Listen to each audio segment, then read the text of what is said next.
Aloha airlines flight 243 की घटना 28 अप्रैल 1988।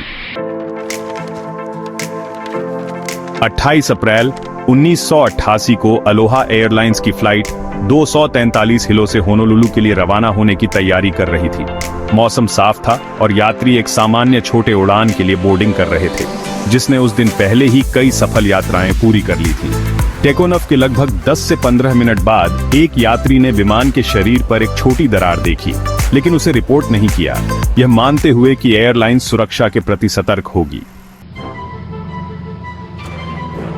Flight 24,000 feet की ऊंचाई पर पहुंची ही थी कि अचानक एक जोरदार विस्फोट हुआ, जिससे विमान में तेजी से दबावहीनता हो गई।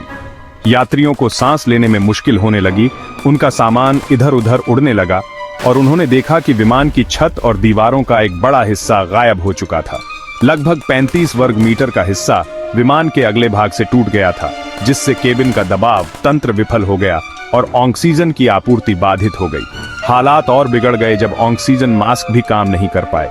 एक फ्लाइट अटेंडेंट ने कॉकपिट से संपर्क करने की कोशिश की, लेकिन कोई जवाब नहीं मिला। यात्री डर और घबराहट में थे।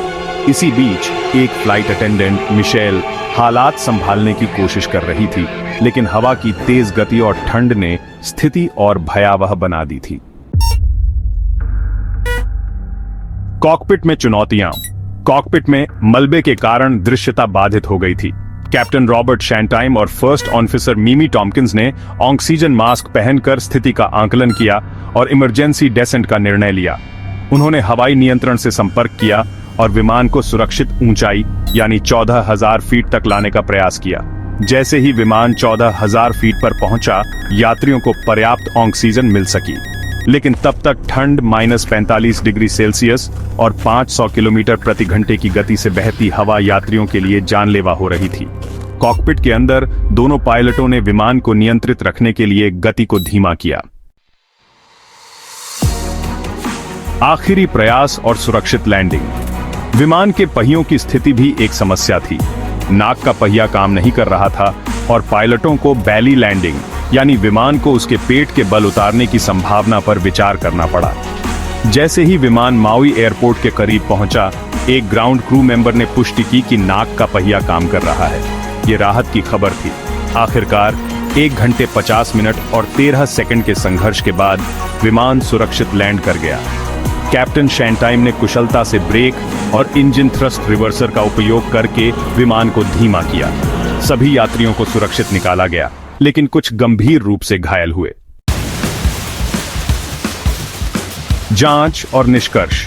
घटना की जांच के बाद राष्ट्रीय परिवहन सुरक्षा बोर्ड यानी NTSB ने विमान की संरचना में थकान और जंग को जिम्मेदार पाया।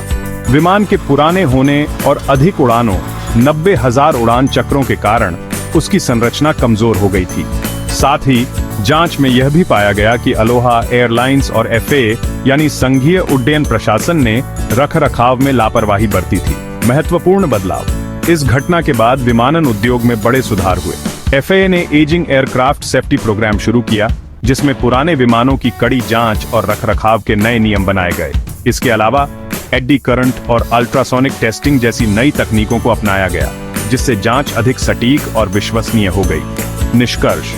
फ्लाइट 243 की घटना ने विमानन सुरक्षा के इतिहास में एक महत्वपूर्ण मोड़ लिया। इसने यह सिद्ध किया कि सुरक्षा में किसी भी तरह की लापरवाही या पुराने नियमों पर निर्भरता घातक हो सकती है। आधुनिक प्रौद्योगिकी और सख्त नियमों के चलते अब ऐसे हादसों की संभावना बेहद कम हो गई है।